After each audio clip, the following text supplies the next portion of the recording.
Information age کے معزز ناظرین کو نعیم کی طرف سے السلام علیکم۔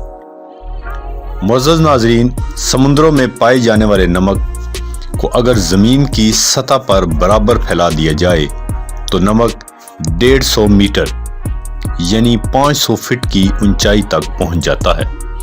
لیکن یہ تمام نمک سمندر میں کیسے پہنچا ہے جبکہ سمندر میں گرنے والے دریاؤں کا پانی میٹھا ہوتا ہے؟ معزز ناظرین، آج کی اس مختصر ویڈیو میں ہم آپ کو بتائیں گے کہ سمندری پانی نمکین کیوں ہے۔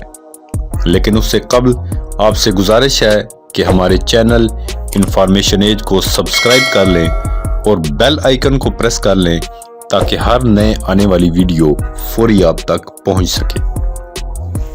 معزز ناظرین، بارش کا پانی جب مٹی سے گزرتا ہے تو مٹی میں پائے جانے والی معدنیات اس میں گھل جاتی ہیں۔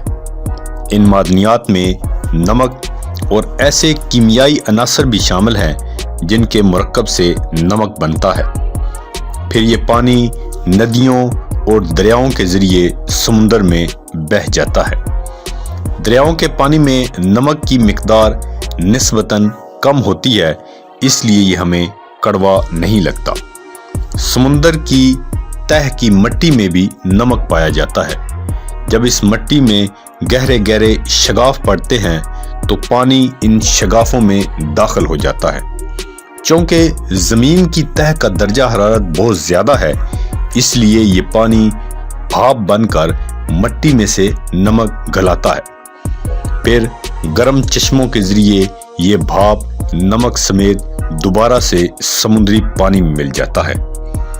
سمندر کی تہہ میں آتش فشاں پہاڑ بھی ہوتے ہیں جو بڑی مقدار میں لاوا اگلتے ہیں۔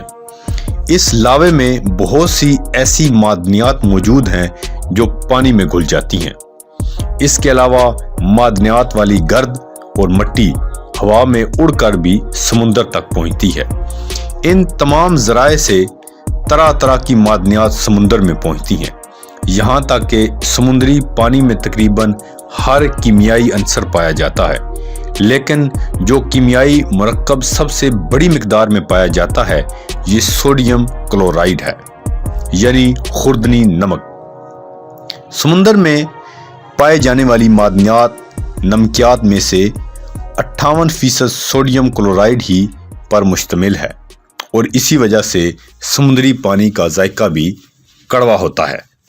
معزز ناظرین، یہ کچھ ایسی وجوہات ہیں جن کی وجہ سے سمندری پانی نمکین ہوتا ہے۔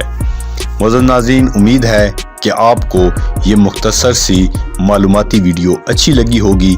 اگر آپ کو یہ ویڈیو اچھی لگی ہے تو میرے چینل کو سبسکرائب کریں۔ مزید انفارمیشن کے لیے ہمارے ساتھ رہیں۔ شکریہ۔ اللہ حافظ۔